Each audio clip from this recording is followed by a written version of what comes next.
Welcome to the Blake UK YouTube channel. Today we're going to talk about the ProComp 01, a compression tool for F-plugs.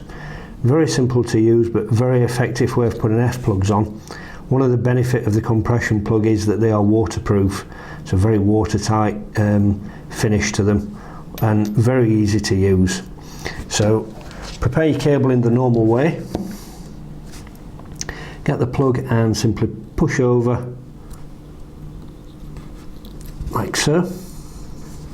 Give it a good push down, and what you're looking for is a finish like that, so you've got none of the fine mesh touching this inner core. Very important that you don't want to short that out, and the white PVC inner core is just touching the bottom of the casing, so you can see it's you can just see the white case, the white PVC case there.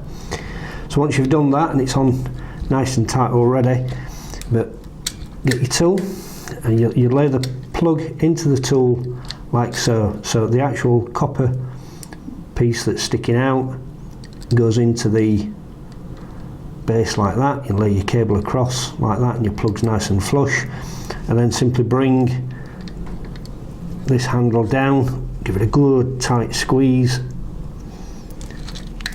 and it's as simple as that. That's the plug on. That won't come off at all.